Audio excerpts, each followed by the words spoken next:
So, moving on, I kind of want to talk about. I put this on my outline here is what makes a virtual fundraiser successful, which you could do a whole webinar series on its Money, own. right? Money, Is it money yes, the money. answer? Big donors, Big deep donors. pockets. But no, but from a production standpoint, I know like the way that we work together is that I typically come on as the Mm. show producer, right? And I'm doing a lot of helping with script writing and creating a show and wrangling media assets and all of that. And, whether it's me or someone else or whatever, like someone has to fill that role. It's been amazing, the events that we've worked together, just having that distribution of responsibilities, Hmm. because somebody does need to do that role. Yeah. And we're so concentrated on making the pretty pictures for the broadcast and stuff like that. What we I need like how you've is, reduced your role to that. We that's make all the we pretty do. pictures. That's all we do. We don't even make them. We take other people's pretty pictures and make sure they ensure quality.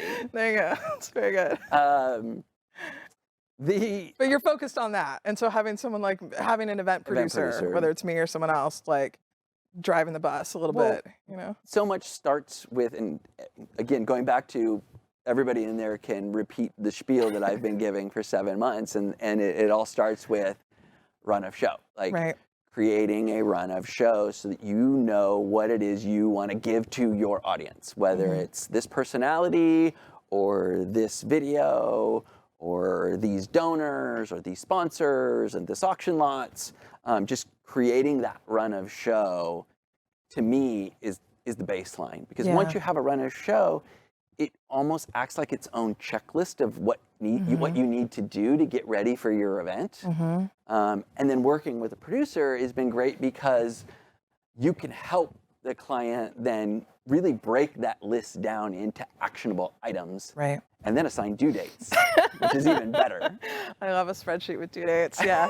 And I also like to at some point like storyboard out the events, right? I mean, sometimes we actually have meetings around it or build and design meetings where we kind of walk through like, okay, and then we'll show this video and it'll be full screen and then we'll go to this look and do you want your logo in the top right corner or the bottom left corner and like the sort of movement. And that's another place where it feels like things sometimes get identified that like, oh, nobody thought about, In the build rehearsals. yeah, the build rehearsal.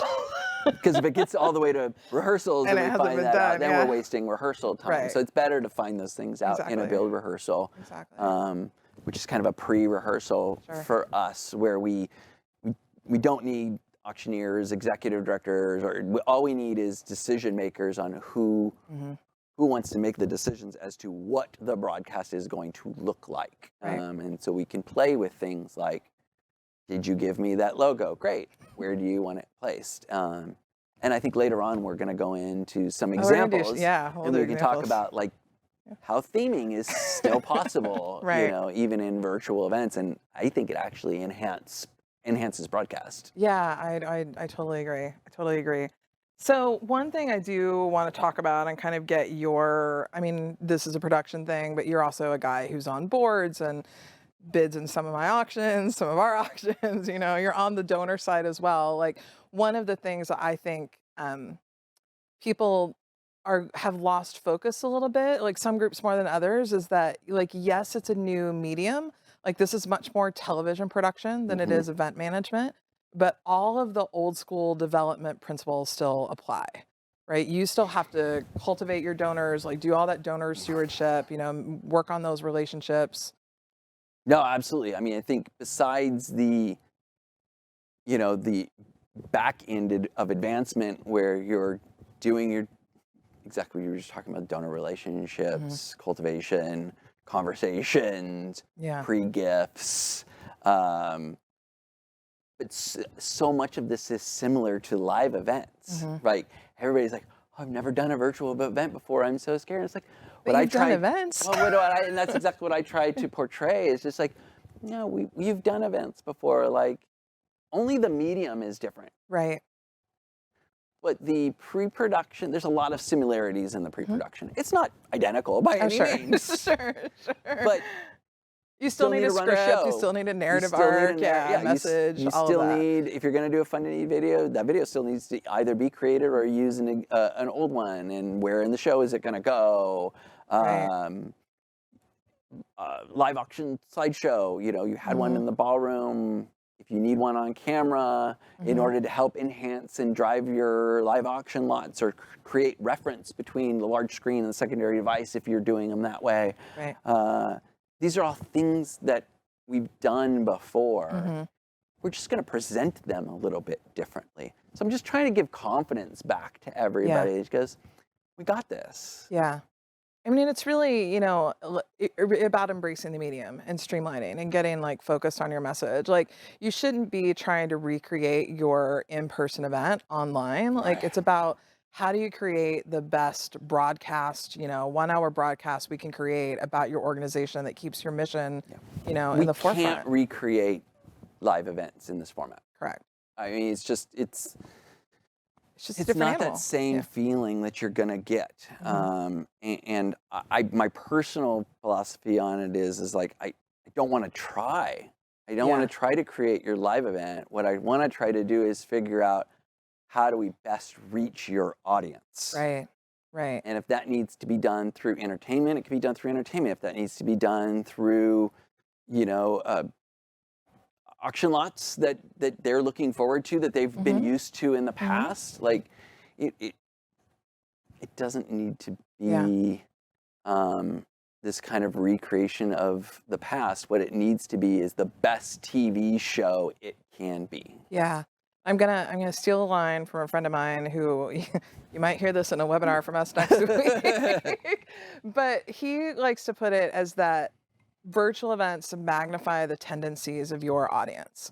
Meaning, if you have an audience or a crowd that comes to your event, and the important thing about your event is the party, and like they're there because they want to see and be seen, you're going to have a different set of challenges in a virtual event versus an event where your crowd, like, they're coming like 100% to support you and they're sort of all in for the support. Like, those events I've seen Fund and Needs do as much as triple, you know, in a night. And then we've had to, I'm going to be vague deliberately so I don't call anyone out, but like two different organizations, same kind of niche market, but like one event in person is very much like ego driven, about people want to be seen bidding on certain types of auction lots.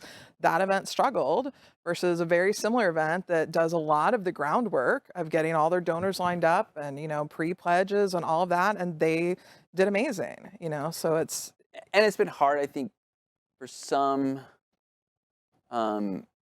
development offices making that transition. You know, it kind of mental blocked, and that's why I think it goes back to that confidence thing. Like, yeah, no, we can do this. Just do your job that you know how to do, which really goes back to donor relations, Yeah. cultivation, auction lot, you know, and let me worry about the technology, let you worry about the technology, because we've done this. I mean, let us worry about the technology, but I've found that in this year, I've done a lot more consulting on marketing How-tos. strategy. Yeah. Well, marketing strategy and auction strategy, and like, how do we talk to our donors, and like, what is the, you know, I've done more coaching on presentation, you know, speakers that are all of a sudden in front of a camera that usually, like, I would never work with a CEO that's going to go up to the podium and put their notes on the thing. And all of a sudden, like, I'm having to coach on all these other, you know, elements. Teleprompter. Yeah. We're gonna have a whole discussion I'm at a on, teleprompter. like, nobody's ever asked, well, not ever, but very rarely do we do teleprompters in our live nonprofit events. Corporate, again, Right. going back to like corporate all the time. In our live nonprofit events, teleprompter, never. Never. Now it's like, oh man, you've got a teleprompter. This is fantastic. And again, it goes back to that comfort. Right. Right? It's like, now, Right. great, now I can look right at the camera and have that conversation with the audience. Yeah, I'm even just having conversations with people. I mean, it's just this last weekend, I was told by one of our presenters here, like, oh, you made us, you know, you seem so confident and you're taking such good care of us. And it was me just literally standing in front of them and saying, it's okay when you got see this. yourself on the monitor to like, take a breath before you speak. You know, like, you got this. Like, if you mess up, it's okay. People love you. Like, Take it will be fine. Take a breath before you speak is know? great feedback. I mean, you've done so much coaching, Sure. like you said earlier, that just wasn't in your job description Yeah. before. But as a producer, I mean, it's been a different role for you this Yeah. year.